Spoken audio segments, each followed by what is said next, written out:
Аса қамқор ерекше мейірімді Алланың атымен бастаймын. Қасиетті Рамазан айында тұтып жатқан оразаларыңыз қабыл болсын дей отырып, біз бүгін оң болсын бағдарламасының жүргізушісі, республикалық кәсіби әнші актерлар конкурсының лауреаты, Қалғаралық Абай атындағы күміс медаль иегері, Темірбек Жүргенов атындағы Қазақ ұлттық өнер академиясы колледжі ұстазы, Қазақстан Республикасының еңбек сіңірген әртісі, әнші, актриса, ұстаз Ұлбосын Тәжібайқызы әкімді қонаққа шақырып отырмыз. Бұл бағдарламаның оң болсын бағдарламасын өзіңіз жүргізіп келдіңіз. Мынау қазіргі жағдайға, індетке байланысты біраз тоқтап қалды. Енді әрі қарай көптеген көрермендер сізді сағынышпен күтіп отыр. Дәл қазіргі сәтте көгілдір көктемде гүлдей жайнап, жарқырап, жасарып, құлпырып келіпсіз. Құпиясы? Рахмет. Мен де сіздерді сағындым. Расында да осы бір келеңсіз жағдай менің ғана емес, бүкіл елдің мазасын алуда. Енді біріншіден сәлеметсіздер ме? Оразаларыңыз қабыл болсын. Сіздермен қайтадан қауышқаныма өте қуаныштымын. Мен сіздерді көргенше асықтым. Қашан шақырар екен деп күтіп жүрдім. Сосын мынау мамыр айы келгеннен кейін сіздің шақыруыңызды қуалып келдім. Сол қуаныштан да шығар. Өзіңіз Рамазанда ораза тұтып жатсыз ба? Әлхамдулилля, әлбетте қазақ болғаннан кейін, мұсылман болғаннан кейін, енді ислам дінін елдің бәрі ұстайтын шығар деп ойлаймын. Ниет еттім ұстауға, аузым берік. Жеңіл өтуде ғой деймін, өйткені сіздің көңіл күйіңізге қарап, мүлдем жаңа кездескен адам қуанып кетеді, жан-жағына шуағын төккен адам деп осылай. Рахмет, сіз әйтеуір менің көңілімді көтеріп жүресіз. Енді парызымыз ғой, енді жеңіл өтуді шыдау керек қой, қандай болғанда да. Парызымыз өтуге біз ниеттен тұтқаннан кейін жеңіл өтуде жеңіл деп айтайық. Айтылмаса солай болсын. Өте жақсы. Жалпы сіз өмір дегенді қалай түсінесіз? Өмірді жеңілдету, қиындату адам өзіне байланысты ма, әлде адамның тағдырына байланысты ма деп ойлайсыз? Қалай ойлайсыз өзіңіз? Бірінші адамның өмірі Құдайдың қолында деп ойлаймын. Әлхамдулилля. Одан кейін мынау тағдыр дейміз, тағдырды жасайтын адам өзі сияқты. Өмірді енді ол жаратушы ием тағдырыңды солай қиындатып қойса, соған енді түнеріп бүкіл өмірдің бәрін қапылтып осы басыма үйіп төгілмей, соған жеңілдетуге, өмірмен күресуге, жан-жағының бәрін қамтып, жақсы ойларды ойлап, солай өзіңді өзің жеңілдетуге, жүрегіңе жақын алмауға бір жағдайлар келіп қалса, солайға тырысамын өзіне. Жақсы, керемет. Ал енді өзіңіздің өміріңізге ризасыз ба? Жалпы биік белестерге, мына сіздің алдыңызда отырған марапаттарды айту үшін бір бет кетті. Осының бәрін қалай алып үлгердіңіз? Айтып жеткізу мүмкін емес. Қойшы құрсын. Жартылай қарайды. Жоқ. Рахмет, енді мен бір керемет шың биікке шықтым деп айта алмаймын. Адамның мақсаты, арманы таусылмаған ғой. Адам біткенде бар таусылатын шығар. Жалпы әлде де үмітім бар, біраз биіктерге шықсам екен, артында із қалдырсам екен. Енді қазіргі кәсібім менің оқытушы болғаннан кейін, ұстаз болғаннан кейін бір кереметтей артында бір өнерімді жалғастыратын шәкірт тәрбиелесем екен, шәкіртім қалса екен, халыққа қызмет ететіндей дегендей, сондай бір мақсатпенен биікке жетуменен өмір сүріп келемін. Шығар биіктерім алда деп ойлаймын. Иншалла. Ал енді сіздің мынау айтып отырмын ғой, сіз айтып отырсыз ғой, адам өзіне байланысты өмірді өзгерту деп, Алланың әмірімен. Ал енді сізде өзіңізде сол көңіліңізді көтеретін үйде сізде қандай бос уақытта шұғылданатын істеріңіз бар? Керемет сұрақ қойдың ғой. Бос уақыт дейтін уақытта жоқ. Енді қазір онлайн кезінде мен біраз компьютерді бұзып тастадым. Үйімізде студия бар еді. Ұлым Жайлаубектің, Жакоштың соны компьютеріне шұғылап, жаңадан басталғанда былтыр. Оны бұздым. Ол кезде енді апарып жөндете қоятын бүкіл ненің бәрі жабық болды да. Одан кейін бір өзімше бір ноутбук сатып алып, оны да бұздым. Үйреніп алдым. Үйренуге болады екен. Адам енді талпынса адамның қолынан келмейтін нәрсе жоқ. Бас істеп тұрса, білімің артып тұрса, бәрі. Енді мен қазір мына мобильный телефонменен, ұялы телефонменен жұмыс жасаймын. Оқушыларымды да Zoom программасы, бағдарламасыменен сонымен оқытамын. неме шұғылданасың дейтіндей уақыт жоқ, уақыт жоқ. Уақыт бір сәл ғана уақыт болса, бір кішкене тігін машинам бар. Сонымен майда шүйдейдің тірлігін тігем, домбыра шертем. Тағы не? Бір кездерде сіздің үйіңізге барғанда гүлдермен сөйлесіп едіңіз ғой? Иә, Ұмытып қалыпсыз ғой. Менің атыма бір гүл қойып қойдыңыз бар ма? Ой, бар. Бала мінезі ақ көңіл Ұлбосын Тәжібай қызы үнемі көңілді жүреді. Сондықтан болар оның өсірген гүлдері де өзі сияқты жайнап, жайқалып өседі. Ал ол гүл өсіруді қатты ұнатады екен. Телевидениедан, радиодан, мынау неден баспалардан айтып жатады. Жатын бөлмеге гүлді қоймау керек деп. Меніңше жат ұғым деп ойлаймын. Маған, наоборот, қайта сол жатын бөлмеге керек сияқты. Өйткені бұл аураны тазартады, ауаны тазартады, адамға энергиясын береді. Сондықтан да енді гүлді жақсы көріп өсіріп жатырмын. Өзімнің барлық гүлді, кез келген гүлді аламда өзімше ат қойып алып, соны өсіремін. Атыра шықтан буыннан кесіп алып келемін. Мыналардың бәрі енді міне өсіп жатыр. 3 күндік, 4 күндік балапандар, ана отырғандардың бәрі. Мынаны мен кішкентай кезінен ғана өсіріп жатыр. Мен бұл енді әйел бақытты ғой мына. Енді бұл гүл ашады енді. Мына гүлді мынаның атын мен Жамиля деп қойғанмын. Мен бірге оқыған Шымкент қаласында бірге оқыған курстас құрбым бар. Мен айтам, сен Жамиля ауырмашы, өзі өмірді ауыра береді ол. Мен айтам, сен ауырмашы, сен жақсысың ғой, мен сені жақсы көремін ғой, сен ауырма, гүл ашуың керек деп. Қай күні кеп кетті. Міне, мен Жамиля, сен гүл ашып тұрсың деймін. Бұның аты Жамиля. Әр досымның атын қоямын. Бұның ішінде жұлдыз да бар, кешеден бері жұлдыз да пайда болды. Енді өсіп келатыр. Сондықтан сенің де атың бар, Жұмағыздың да аты бар, Ғалияның да аты бар. Бұл жерде Күлән, Мешіт гүл, Артық гүл, достарымның аттарының бәрі бар, Гаухар. Иә, менің гүлдерім бар үйде айтпақшы. Иә, СТВ каналында жүргеніңізде түсіріп кеткенсіз.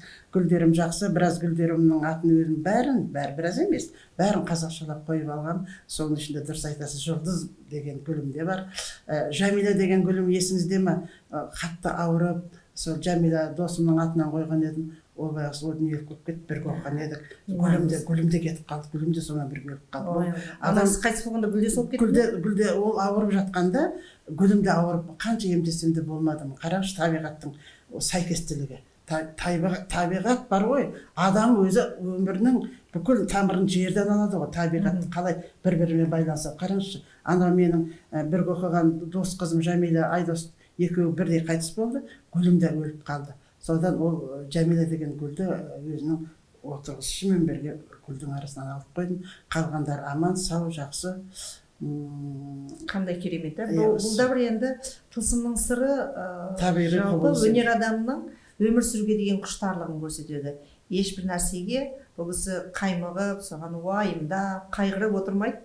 Келген жерде дуылдатып, ән, думан, би, көңілді керемет бөлменің ішін жарқыратып жібереді. Осында адамдар көп болса, шіркін арамызда. Рахмет. Өмір басқаша болар еді. Ой, рахмет. Жалпы енді сіздің жасыңызды ешкім ажырата алмайды. Айтпаңыз. Киім кию стиліңіз қалай? Бала кезден өзіңіз машықтандыңыз ба, әлде сіз өнер адамы, ел алдында сахнада жүрген соң бір арнайы сізде үйретуші ұстаз болды ма?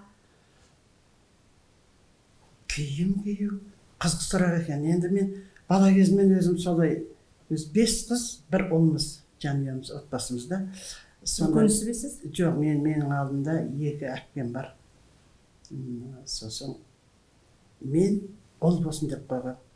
Менен кейін Ұлбике, Ұлсана, Ұлбосыннан кейін бір ұл туылды да, атын Оспан деп қойды. Сосын бір имам келді да, қыздардың атын өйтіп ұйқастырып қоя бермейді. Атын жаңылсын деп, жаңыл деген қызда, не беді, ол кісі кетіп қалды, ол дүниелік болып.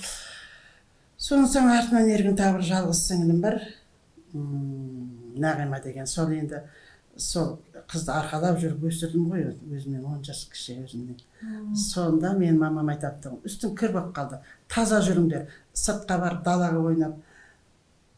Киімдердің қаңылдыр? Жоқ, мынау не еді, мынау әткеншек емес.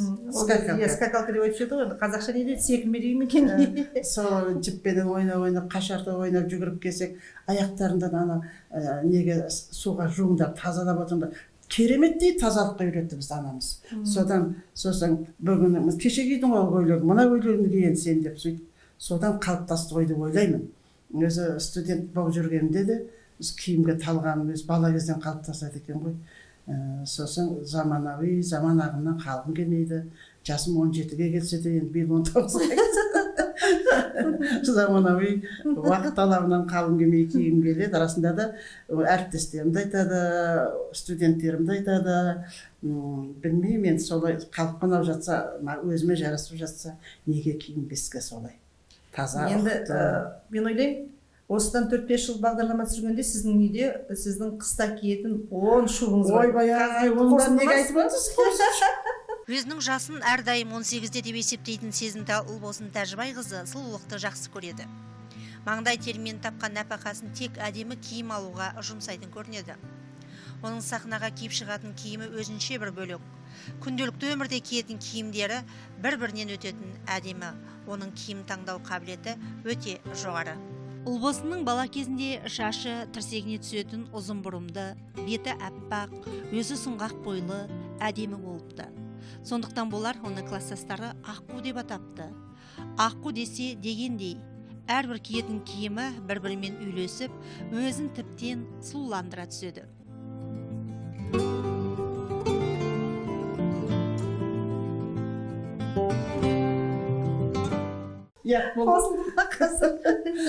Биыл шуба киетін уақыт болмады. Баратын жерде жоқ дейсіз, шығармайсыз. Шуба киетін, шубаны шығарып қайда барасың?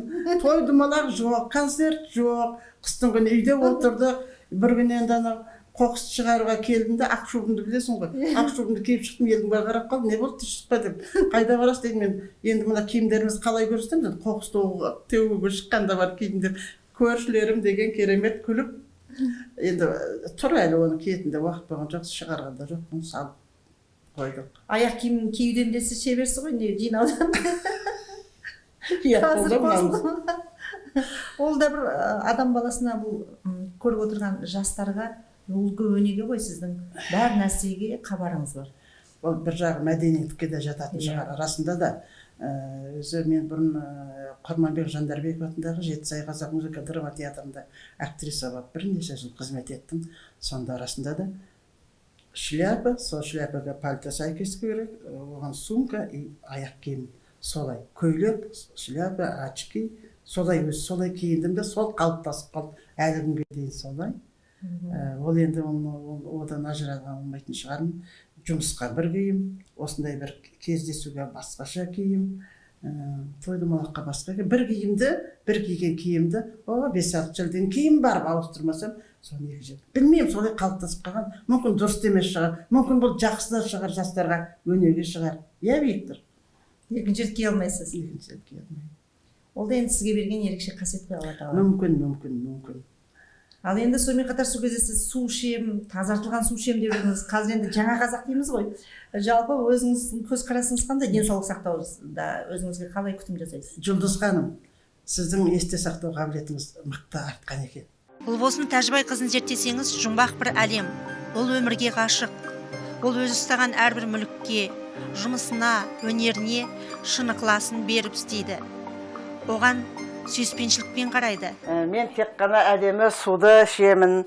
Мына жерге, мына бутылкаларға, мынандай әдемі шыны ыдыстарға мен суды атыстай етіп қойып қоямын. Бұны аламын да, мынадан шай қайнатамын, суды ішемін, шай ішемін. Осыдан келген қонақтарға осы таза судан тамақ істеп беремін. Жаңа тамақты, содан соң мына етті, жылқының етін ғана жеймін. Мына суменен оны бір қайнатып аламын. Әптен 5-10 минут қайнап біткен екен, оның дәмі кетеді деп қорықпаңыздар. Оны төгіп тастаймын, ыдысының бәрін қайтадан жуамын, еттің бәрін жылы сумен жуып, әдемілеп қазанға саламын. Одан кейін барып, мына суды құямын. Мына судың кереметтігін қазір көресіздер. Бұл қарсы бағытта айналады, бұның ішінде 18 элемент бар. Қазақстанның еңбек сіңірген әртісі Ұлбосын Тәжібайқызының суретін қаладағы супермаркеттерде сыйлыққа ұсынылатын ыдыс-аяқтың бетіне түсіріп, саудагерлер одан нәпақа табуда.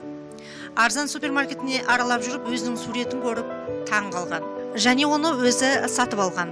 Жатыр, менің анам айтатын еді, базар жағын байымас деп. Жұмысқа кетіп бұраққанда кірем, қайтып кетқанына үйге кірді ала салайыншы десең нан алу керек. Нанның қасында тағы бір әдемі нәрсе тұрады, оны аласың. Соныменен біраз ақша осыған кетеді айлығымның. Дүкенде демаласыз ба әлде Дүкенде мына жері бір жақсы жері бір классикалық музыка қойып қояды екен. Соныменен уақытым бостау болса, музыка тыңдап көбірек жүремін, қалаймын. Күн сыртта ыстық, мына ішінде салқын, жүруге дем алып аласың біраз, үйге жеткенше. Болады, әрқилы, әрқайсысы әртүрлі болады. Алматыда дүкендерді көп аралайсыз ба? Алматы дүкенді мен жаңағы жалақымды алған кезде керемет, әдемі, қымбат дүкендерге барамын. Заманауи киім алу үшін. Мен жаңа киім үлгілерін көрдіңіз ғой. Мен енді заман талабына сай киінгенді жақсы көремін. Жаңадан шыққан, қазіргі шығып жатқан жаңа ұғымдағы киімдермен киінемін. Бойымдағы киім де соның бірі. Сол неше жыл, 10 жылдың көлемі болып кетпесте. Біз 7-8 жыл болып қалды. Сол бейнені түсіргенімізге соны жаңарттым. Сол жапондық аппарат бар үйде. Әлде де мына краннан құйып алған суды атыстай етіп, тұндырып, соны тазалап, өкпеден өтеді. Соны сүзіп, ол мынау сағат барысымен емес, былай керісінше 18 элементпенен жылан тектес үйіріп, сөйтіп тазалайды. Сол суды ішемін, қонаққа барған кісілерге сол суды беремін. Сол суда шай қайнатып ішеміз. Сол суды пайдаланамын. Мүмкін. Енді өзіңіз айтып отырсыз ғой, жасыңыз жас көрінесіз, бұл мүмкін содан да шығар. Мүмкін біздің жаратылысымыз генетически солай шығар. Мен анам да, әкем де өте жас көрінетін, өте сымбатты сұлу кісілер болатын. Менің анам бар ғой, қазақтың қас сұлу болатын. Шаш деген керемет ұзын болатын тұғын. Осы тарағанда шашының ұшындағысын мойнына бір рет айлап, аузына байлап алып, тістеп тұрып, ұшындағы шатысын жазатын. Датова ұзын болған шашы. Біздің бәрімізде шашымыз ұзын болды. Енді білмеймін, неге кесіп бастады, ақмақтық қой. Білместік, шашымызды кесіп бастап, бояп шыға келдік. Ал негізі шаш адам көркі ғой. Осы Арыс қаласының тумасы Ұлбосын Тәжібайқызы 5 қыз бір ұлдың арасында өскен, әкесінің үміт күткен ең сүйікті ерке қызы. Ол көбіне әкесінің жанында жүргендіктен ер мінезді, бір беткей, айтқанын орындайтын және орындата білетін, өжет, қайсар, еңбекқор, өнерлі болып өскен. Соның арқасында бүгінде елге танымал тұлға болып отыр. Ол халықаралық Абай атындағы күміс медальдің жүлдегері, кәсіби деңгейдегі республикалық аңшы актер байқауының жеңімпазы, Қазақстанның еңбек сіңірген әртісі. Кең далада емін еркін өскен Ұлбосын жеңгелерінің де еркесі. Мен енді бұл елге келіншек болып келген кезде, бұл енді әжетөр қызын салтын құрып қалған екен. Қолында домбыра, жаңағы әні келеді, міне келатыр деп, ол кезде ауыл алыс жағдай нелеу ғой енді сол кезде. Ойбай Сәмет десе, Сәметпен үшпсейін деп атып, жүгіре берген ғой бұл енді, несін алып. Сөйтіп құлап қалғандай жағдай болған екен. Сон келін болып кеп отырғанымды айтады ғой. Өлеу, мен сені келетіп, күнің аны нені күтем, мұнан күтіп, құлап қалдым, бүйтіп қалдым деп айтқан жағдай берді. Соның енді ақ көңілдігі өзінің жаңағы мені бір енді алғашқы жеңге болғасын қуанған несі шығар әсері. Содан жаңа бұны атыс қыз, сұлу қыз деп кеткенбіз. Өзі ерекше өзім жақсы көремін, бұл өзі де жақсы көреді мен. Сол өзімнің немдегі ұқсап қызымнан ары көрмеймін.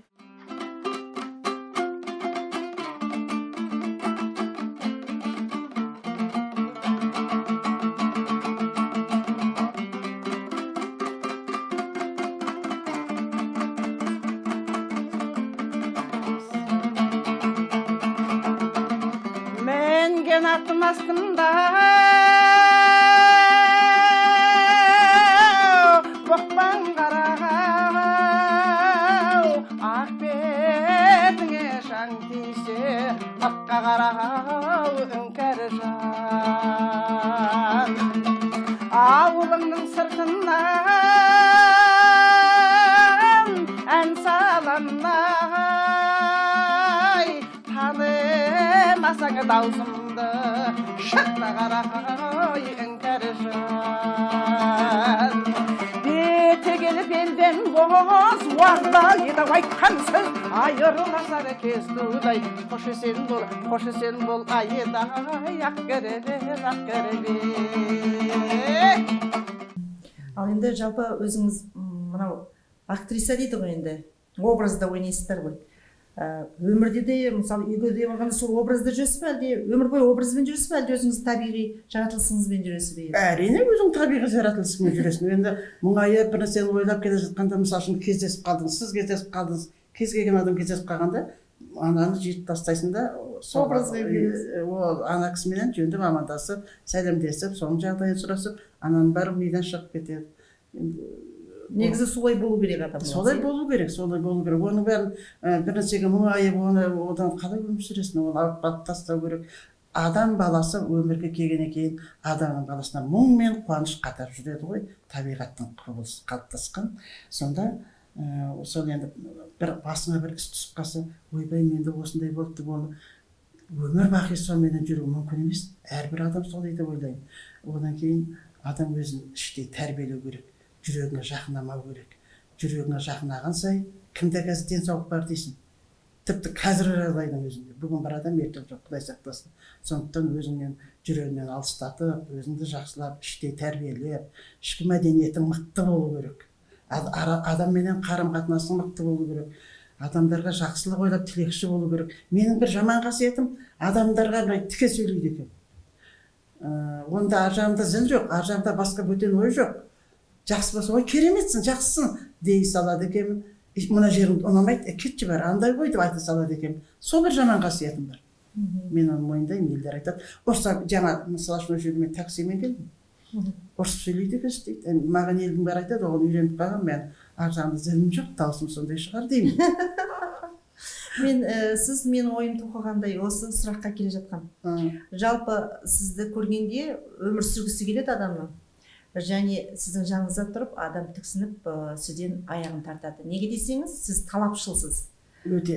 Мына университетте, академияда сабақ бергенде қалай өзіңіз шәкірттеріңізді тәрбиелейсіз? Шәкірттердің бірінші мәселе тәртіп. Мен ол бастан айтып келе жатырмын. Тәртіп және тәртіп. Тәртіпке бағынған құл болмас деген Бауыржан ағамыз, атамыз. Бұлақ көрсең көзін аш дегендей, республикамыздың түкпір-түкпірінен келген жас таланттарды дәстүрлі өнерге бейіндеп тәрбиелеп жүрген ұстаз Ұлбосын Тәжібайқызын Жүргенов атындағы Қазақ ұлттық өнер академиясының ұжымы ерекше құрметтейді. Жүргенов атындағы ұлттық өнер академиясы негізінде ең бірінші 1978 жылы театр факультетінің базасында, соның шеңберінде театр және көркем сурет факультеті болып, театр және көркем сурет институты болып алғаш кезде ашылған болатын. Міне содан бері осы академияның тыныс тіршілігіне келетін болсақ, қазіргі кезде академия өзінің, былайша айтқан кезде қазақтың ұлттық өнеріне мамандарды дайындауда, жас жеткіншектердің қазақтың ел іші өнер кеніші дейді ғой, міне қазақтың барлық облыстарындағы, аймақтарындағы талантты жастарының өнерді сүйіп келген жастарының, соның ішіндегі әсіресе сахна өнері дейміз, кино өнері дейміз, кескіндеме өнері дейміз, би өнері дейміз. Міне осының бар, және де кейінгі кезде қазір ашылған дәстүрлі өнеріміз бар. Мен келем тау ішіндай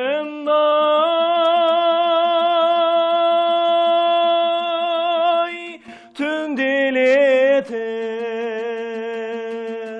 аймақты көңірентіп өлеңдетіп, астымда ақ боз атым сылаң қағып, жалтақтап құлақтарын елеңдетіп,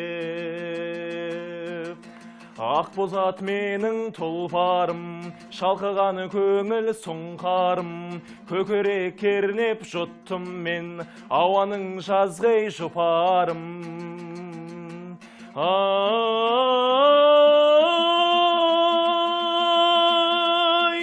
сүмбіл шаш, тәттай сөзің, қара көзің, білгейсің келгенімдай жалғыз өзің.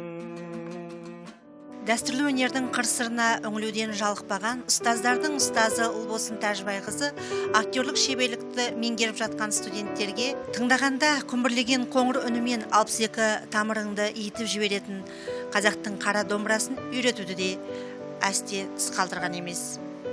Енді Ұлбосын Тәжібаеваның енді айтатын дегенде, бұл кісі көп жылдан бері жылдар мына театрда жұмыс істеді.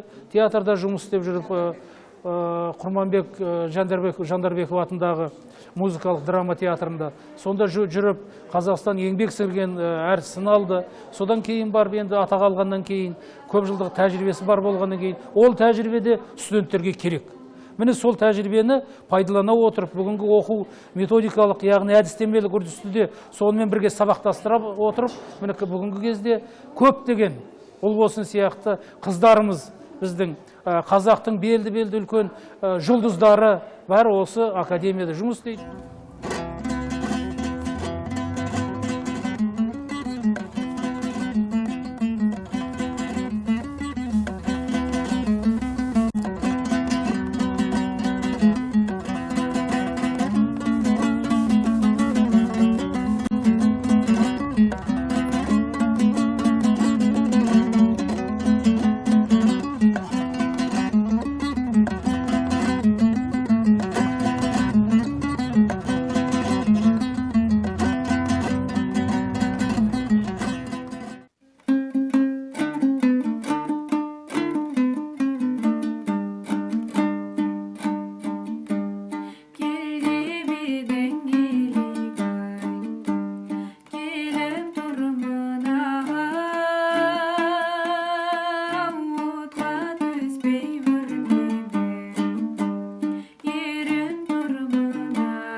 Тәртіп бірінші кезекте тәртіп болу керек. Ол менің әріптестерім де, студенттерім де айтып жатады, апай сізге сұстыңыз басады деп. Мүмкін сұстым да бар шығар. Негізі бар ғой, Жұлдыз ханым. Мен перделі туған қыз екен. Анам айтатын тұғын. Перделі туған жан адамында қасиет қонады екен. Мен соны анамнан естігенмін. Соны біраз осы ғалымдардан, осы зерттеушілерден, имамдардан сұрадым. Ол адамда бір қасиет болады екен. Қасиет қонады екен. Біреуге ренжісем, мысалы үшін, біреуге осы қыздай, осы жігіттай, осындай десем, бірнәрсе орнып қалады, соңын қатты ренжімеуге тырысамын. Көңілді жүруге тырысасыз? Көңілді жүруге тырысамын өзімді. Ал енді қатты ренжіп барам, сондай бір өңгеннен өтіп, оны көзбенен қабақпенен жеткізе аламын ғой, ренжіп қалсам. Балалар тәрбиесіне қалай қарайсыз өзіңіздің? Қанша балаңыз бар? Бас жағына барыспайды деген. 2 ұлым бар. 2 ұлымнан 5 немерем бар. Машалла, керемет әже екенсіз ғой сіз. Әже, өзіңіз бар, жас әже екенсіз. Шөберем бар. О, машалла. Тәуба деп айтайын. Енді немене тосып отырмын деп қойсаңызшы. Алла қараса, бәрі орын-орнымен болып жатады. Мен өзім жастай тұрмысқа шыққанмын ғой. Жастай алып қашып кеткен ағаларым. Соны 18,5 жасында мен балалы болдым. Өзі жастарға айтатыным, 18-де толғаннан кейін тұрмысқа шығуға талпыныңдар, жігіттер үйленуге талпыныңдар. Өйткені адамның мынау ағзалары сол кезде бір керемет құбылыста тұрады екен. Сол кезде үйленіп қалып балалы болсаң, мына ішкі ағза адамның бүкіл тамырлары, ішкі мына біз сезе бермейтін сезім мүшелерінің бәрі сол кезде қалыптасып қалады екенсің да. Сосын өмірдің несіне, өмірдің ағымына қарай ол жасушаларымыз сол қалыпта қалып қалғаннан кейін ана өмірдің ағымына бағынбайды екен. Жас көрінуге мұрсат береді екен. Менің өмірден алған тәжірибем сол. Соны елдің бәрі айтып жатады, өте жас көрінесіз деп. Мен кереметтей жас көрінбейтін шығар, бірақ қатарым алдында студенттерім айтады, апай, сондай керемет сұлу болып кетіпсіз дейді. Мен айтамын, о бастан сұлумын ғой деймін де айтамын. мен шынымен сондай сенгіш адаммын, мен ашық көңіл, ақ көңіл болсам да, мен шынымен сұлу екен деп қаламын, онда сеніп қаламын ғой десем айтады, жоқ апа, шынымен сұлусыз дейді. Сондай бір аңғалдығым да бар, мен ақ көңілдігім де бар.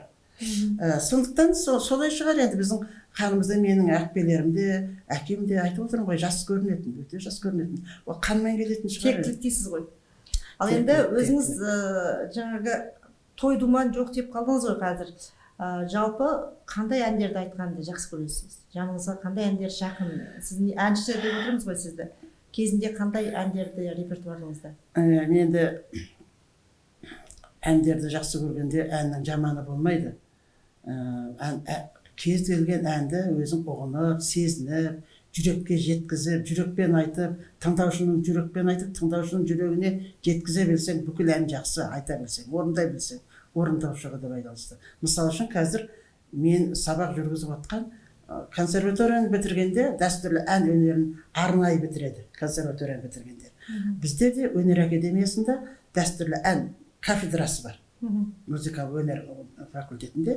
Олар тек қана домбырамен ән айтуды үйретеді. Ал менің қазір жүргізіп отқан саясатым, сабағым, ол актерларды тәрбиелеу. Әнші актерлар болып шығады ғой. Ол тек қана актер болып шықпайды. Қабатында өзіміздің ұлттық аспабымыз домбыраны да меңгеріп шығады. Ертең мысалы үшін оқу орнын бітіріп, театрға барған кезде басты рөлдерді, кейіпкерлерді сомдағанда, мысалы үшін Үкілі Ыбырайды ойнағанда, Ақан сері, көп қой біздің серілеріміз, Біржан Салды ойнағанда, қыздарымыз Ақын Сараны ойнағанда, Сараны ойнағанда, мен домбыра білмеймін деп тұрмау керек. Ақын Сараны менен Біржан Сал айтысқанда домбырамен айтысқан ғой. Соны домбыраны ойнап тұру керек. Одан кейін бағы жанып, қазір шетелге шығу, ол бұрынырақ еді, шетелге шығу қиын. Қазір екінің бірі шетелге барып жатыр ғой. Сонда енді домбыраңды қорабына салып, шетелге студенттер барып қалса, сен қай мемлекеттен келдің? Қазақстаннан келдің. Сендердің ұлттық аспаптарың қандай аспап десе, иығын бүйтіп білмеймін деп тұрмау керек. Біздің оқытып жатқандағы басты мақсатымыз сол. Қазақсың ба, өзінің ұлттық өнер аспабын домбыра екенін ұғынып өсуің керек. Соны бізге жаңадан келген студенттерге талпынып домбыраны үйренем дегендерді теріп аламыз. Соған домбыраның құрылысынан бастап, домбыраның екі шегі, құлағы, оны қалай құлақ күйін келтіру керек, отырғанда қалай отыру керек, әнді орындағанда қалай, соның бәрін үйретеміз сабақ барысында. Ол тек қана домбырамен ән айтып дәстүрлі әнші емес, әнші актерлар қабатында ол тек қана домбыраны үйренбейді. Актер шеберлігі жүреді ол жерде, сахна тілі жүреді, вокал пәні жүреді, теория, музыка, солфеджио, би, бүткіл пәнге қосымша біздің домбырада жүреді. Тамаша. Сондықтан біз домбырадан сол жағынан сабақ береміз. Ондағы мақсатымыз жастар біздің қазір домбыраны үйрену керек, міндетті түрде, ол сендердің міндеттерің. Ал жалпы қазір бүкіл эстрада жұлдыздарының көбісі домбыраға ден қойған. Тіпті айта берейін, шетелдің өзге ұлттары да домбыраны меңгеріп жүр. Әлеуметтік желіні ашсаңыз қазір, өзге ұлттар домбыраны үйренеді. Домбыраны үйреніп жатырмын, домбырамен ән айтып жатырмын дегендер көріп қанып қаласын. Сондықтан мен жастарды домбыра үйренуге шақырамын. Домбыраға келіңіздер. Біздің өнер академиясы мен өнер академиясының колледжіне биыл жаңа оқу жылында оқушылар қабылдап жатырмыз. Абитуриенттер келіңіздер, домбыра үйренесіздер, әрі әнші актер болып шығасыздар, келіңіздер. Қандай тамаша. Жалпы өнер академиясына барған кезде басқа бір сұлулық әлеміне, өнер әлеміне кіргендей боласыз. Небір атақты әншілер, актерлар, өмірде қолың жетпейтін керемет атақты адамдарды көргенде адам жадырап сала береді, мүлдем басқа әлемге келеді. Ал сіздер сол әлемде күнде жүресіздер. Сіздердің өмірлеріңіз мүлдем басқаша шығар деп ойлаймын. Сондағы жас мына келіп жаңа айтып жатсыз ұрпақтар тәрбиелеп жатырмыз деп. Олардың бүгінгі жаңа білім деңгейіне, алдыға қойған мақсаттарына сіздің көңіліңіз тола ма жалпы? Сіз мысалы Қазақстан Республикасының еңбек сіңірген әртісі деген атақты алу үшін талай еңбек еткен боларсыз. Әлбетте, оны сен көзің әдемі екен, керемет қыз екесіне бере салмайды ғой, оны атақты деген, оны атақ патшаның қолынан аласың. Ол үшін еңбек ету керек, аянбау керек, тер төгу керек. Сол бір домбыраны үйрену үшін қаншама уақыт кетеді. Жаңадан бір репертуарыңа ән енгізу үшін қаншалықты соның мәтінін жаттауың керек, оның әнін үйрену керек. Үйрену бар да, оны бойға сіңіру бар. Ол мына тек қана дайын болып былай домбырамен өлең айтқанда керемет жарқырап шыққанда сахнадан көреді да, қандай керемет, қандай әдемі деп талпынады, үйренгісі келеді. Ал ол қандай қиындықпен келеді. Сахнаның ар жағында қандай, ол домбырамен ән айту ғана емес, жалпы актерлардың, жаңа өзіңіздің сұрағыңызға келейін, актерлардың, өнерде жүрген адамдардың өмірде басқаша да, сахнаның артындағы өмір сәтсе тіпті бөлек. Өте қиындықпен келеді onlar. Қанша дайындықпенен, қанша еңбекпенен, тер төгуменен келеді. Қанша жасыңызда алдыңыз осы атақты сіз? Жасымды айтпай ақ қояйын мен. 18-ден де қойыңызшы. Менің жасым деген осы елге бір басты тақырып болды ғой. Өткенде бір Рабиға деген сіңліміз звондайды. Мен сіздің Каспий Голдыңызға ақша аударайын деп едім, үйіңізді жіберіңізші дейді. Мен есіме түсе қалды да, жібермей қойшы, мен қазір ақшаға жете емес дедім. Солай арқылы да білгісі келеді да, соншалықты қызық халыққа менің нем. Жасым 19-да, 17-де мен 19-ға шығып жатырмын. Не сұрақ бердіңіз? Осы Қазақстан Республикасына сонымен 1996 жылы егемендігімізге 5 жыл толған кезде, сөйтіп сол атақты біздер ол кезде осында болатын Алматы орта Астанаға көшкен жоқ еді ғой, Нұрсұлтанға. Осынан келіп, елбасының қолынан алдым. Ол кездегі біздің облыстың әкімі Тұрысбек Зауытбек еді. Сол бәріміз келіп, осы жерден өз қолынан атақ алып, бірнеше адамдарменен. Ол кездерде естіған арлықтай. Қандай керемет, өзінше бір тарихы бар дейсіз ғой. Мінекей, құрметті көрермендер, жақсыдан шарапат деп атам қазақ бекер айтпаса керек. Бірде жаңа Ескендір Хасанғалиев ағамыздың үйіне барып бағдарлама жасағанда, әлгі үйден біздің кеткіміз келмеді. Өйткені үйлердің шынымен де өнер әлемі, сұлулық әлемі, жаңағы Дарика апамыз өлең айтты, ана кісі өлең айтқан кезде ол кісі билей жөнеледі де, баласы пианино ойнап жатыр.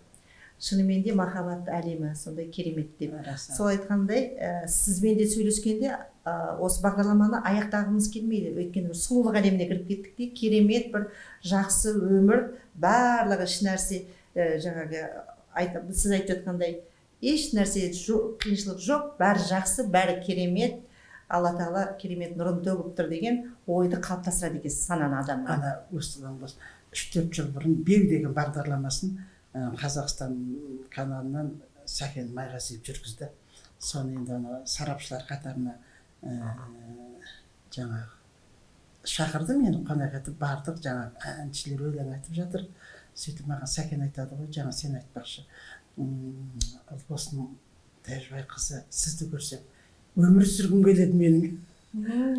Өмір сүргім келеді. Сол жердегі көп Мақсат Базарбаевтар келді.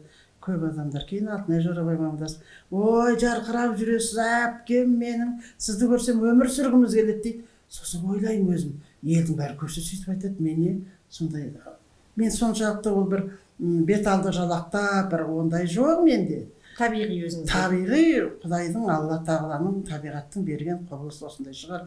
Ал енді мен ашуланбайын, мен ашулансам.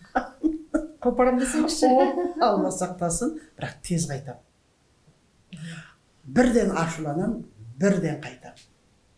Енді мынау Жақсы адамның ашуы шайрамал кеткенше дейді ғой енді. Мүмкін. Жақсы да емес шығармын. Бірақ енді солай, табиғатым солай. Жақсы. Ендеше құрметті көрермендер, мен айтарым ғой. Иә. Мынау қасиетті Рамазан айында керемет жаңағы елімізге танымал тұлға біздің телеарнаға келгенде Қазақстанның халық әртісі келе жатыр деп біз мақтанып отырамыз. Сондықтан осы Рамазан айында өзіңіздің тілегіңізді айтсаңыз көрермендерге. Қадірлі көрермендер, бүкіл мұсылман елі, әлемдегі, оның бер жағында өзімнің ұлтым, өз қазағым, ораза айы қабыл болсын бәріңізге. Ораза айы көбі кетіп азы қалды. Шыдамдылық тілеймін, сабырлық тілеймін. Мынау мамыр айда бүгін келіп жетіпті. Қараңыздаршы, керемет күні келіп отыр екен. Өзіңізде сондай керемет. Жұлдыз ханым, керемет күн бүгін. Осы мамыр айында мерекелер көп қой. Осы мамыр айда көктемнің бір керемет айы. Осы мамыр айын жақсы көремін. Мен өзі жалпы Қазақстанда болып жатқан мерекелердің ішіндегі мерекенің көбісі мынау Наурыз мерекесі ең бірінші жақсы көремін. 22-ші Наурыз ұлттық мерекемізді жақсы көремін. Жеңіс күні 9 мамырды жақсы көремін. Оның бер жағында қазір енді ұландар күні деп 7 мамырды атап алдық қой. Сондықтан осы келе жатқан бүгінгі бейбітшілік ынтымақ күні мамыр айы бүгінгі күніменен сіздерді құттықтаймын. Одан кейін өзімнің әріптестерімді Темірбек Жүргенов атындағы Қазақ ұлттық өнер академиясы колледжінің ұстаздары, әріптестерім, көршілерім, барлықтарыңызды мынау келе жатқан ұландар күні 7 мамыр күніменен шын жүрегіменен қыздар атынан құттықтаймын. Денлеріңізге саулық, отбасыларыңызға амандық, жалпы жақсылықты тілеймін. Бүкіл әлем халқы шаршап жатқан, мазасызданып жатқан мына бір індеттен аман-есен құтылайық. Ертерек осы бәлекеттің беті аулақ болғай. Бүкіл елдің тілеп жатқан тілегі осылай. Сәл шыдамдылық танытайық, сабырлылық танытайық. Аллам қаласа жақсылап дұға оқысаңыздар, бұл індеттен де құтылатын күн жақын шығар деп ойлаймын. Сіздердің жаңадан бір бағдарлама ашып отыр екенсіздер. Бағдарламаларыңыз құтты болсын, оң болсын. Амин. Сол бағдарламаны жүргізуші өзіңіз боласыз ба? Ойдақи амин. Шақырсаңыздар келемін. Сондай көп өнер жұлдыздарының ішінен таңдап, бізге сондай жастар емес, тіпті де 90-ға келген шал кемпір, 80-ге келген шал кемпір емес, өзіңіз сияқты 19 жасар қыз керек, сөз саптауы бар, бізге жүргізуші болыңыз деп шақырғандарыңызға мыңдан бір рахмет, ризашылығымды білдіріп, қуана қарсы алдым. Мен міндетті түрде келемін, бағдарламаны жүргізіп, әлі талай көрермендермен кездесеміз. Сіздерге көп жақсылық тілеймін. Адам әдетте не тілейді, жақсылық тілейді ғой. Сіздің бағдарламаңызды әлеуметтік желіде де бұлайда да біздер көреміз. Көбінесе осы Амантай қажымен бірге көп сұхбат жүргізесіз. Өзіңіз ислам дінін уағыздаушы қыздың бірісіз, бірегейсіз, өте сауатты, өте білімді қызсыз. Жұлдыз ханым, сізге де бір осы сәтті пайдаланып рахмет айтқым келеді көрермендер атынан. Осы мынау халық емшілері деген көптеген өзі біз қазақ енді ырымшыл халықпыз, сенбеске болмайды. Оның емі іске асып жатса, оны шипа жатса, неге оны уағыздарымызға сондай бағдарламаны алып жүрсіз. Жүгіңіз ауыр, өзіңіз шымшықтай болып алып, бір жапырақ қазақтың қызы қараңызшы, жүгіріп осы өзіме бір жеке студия ашайын, мына халыққа қызмет етейін деп түнді түн көріп, күнді күн көріп, ораза кезіңізде де сабырлық танытып, қанша қызмет атқарып жатсыз. Құдай сізге қуат берсін. Құдай сізге қуат берсін. Осы жоғары жақтан сізді қолдайды деп ойлаймын. Құрметті қалталы азаматтар, құрметті қол ашық мырзалар, осы Жұлдыз ханымның ойға талай тұздан тест болдыңыздар ғой. Күні кеше сіз айтпақшы, қажылыққа 100 рет барып келген аман келді. Амангелді қажы. Амангелді қажыма 1000 рет тұздан тест болдыңыз, ауызы шыр жасадыңыздар. Мені шақырдыңыз, келе алмай қалдым. Әттең айдап қалдым. Өкінішке орай. Сіздің нәпақаңыз күтіп тұр әлі. Бүгін кешке жақын ауыз ашасыз. Қабыл болсын. Мінекей сондай кереметтей бір ұлағатты адамдарменен сұхбат жүргізесіз. Соның бәрін сіздер қалталы азаматтарға, кәсіпкерлерге құлақ қағыз, осы бір қыздың алып бара жатқан ісін қолдап, қуаттап, бір демеп жіберсеңіздер екен деймін. Ораза айында осы тілегімді қабылдаңыздаршы. Өздеріңізге де 1000 есе болып сауап қайтсын. Жақсы. Енді барлығы Алла қалаған істің бәрі жақсы дейді ғой. Әрине. Көп түкірсе көр дейді. Жалпы Аллаға шүкір, жағдайымыз жаман емес. Енді сіз айтқандай дұға қабыл болып, үлкен осы шағын студия, үлкен телеканалға айналып жатса, әрине нұр үстіне нұр, өзіміздің рухани жаңғыру бағдарламасы. Армандар орындалады. Арманда сіз армандап жүрсіз ғой, орындалады. Ұлттық рухымызды көтеру ғой біздің мақсатымыз. Әрине. Қазақ болған жерде оның бәрі болады. Мен 1000 жерден кереметтей оқынып, шоқынып, заманауи қазақпын, ондайға мен сенбеймін деген гендердің өзіне мен сенбеймін. Өйткені бәрібір қазақ барған жерде сіздің алып бара жатқан бағдарламаңыз бәріне ұнайды. Жақсы, рахмет. Жаныңда жүр жақсы адам дейді ғой. Бүгін жаныңызда жақсы адам келіп, біраз жадырап, ораза айында құлпырып, өмір сүруге құлшынып, көрермендерімізге тілек тілеп, бүгінгі бағдарламамызды аяқтаймыз. Сізге тек сұлулық осылай жарқырап жасап рахмет Жұлдыз ханым. Мен жаңа студенттерімнің біраз ән айтқан бір куплеттерін сізге ала келдім. жаңағы актер және әнді қабат алып жүруге деген жерде сол әндерді бергейсіз. Жақсы айтсаңыз болғаны. Сау сәлеметте болайық, амандықта болайық. Осы мына Жұлдыз ханым оң болсын бағдарламасын сіздермен бірге қауышып жүргізуге бізге нәсіп етсін. Амандықта болайық. Осы кезде бір сөзді реті келіп қалды. 97-ге келген бір әже үйінде жатыр екен. Шөбересі келіп, әже, есіктің алдына бақыт келді деген екен. Сосын әже онша қозғала қоймапты. Ойын баласы емес пе, шөбересі сыртқа шығып келіп, қайтадан жүгіріп келіп, әже, есіктің алдына дәулет келді депті. Онда да әжесі қозғала қоймапты, елең етті. 3-ші рет келіпті де, әже, есіктің алдына амандық келіп тұр депті. Әжесі ұшып тұрып, есігіне барып, есігін айқара ашып, қош келдің амандық, төрім сенікі төрлет деп орын амандыққа төрінен ұсынған екен. Ал бақ пен дәулет есіктің алдына босағаға келіп жайғасыпты. Осы уақытқа шейін төрт көзіміз түгел, басымыз аман, бауырымыз бүтін, осынша жасқа келейін амандық етіп, маған амандық тілеп, амандық еткенің үшін амандық әрқашан төрім сенікі деп амандыққа төрінен орын берген әже екен. Сол үшін айтпағым, қадірлі көрермендер, әр уақытта да амандықта болайық, аман жүріңіздер. Өзіңізге де амандық тілеймін. Алла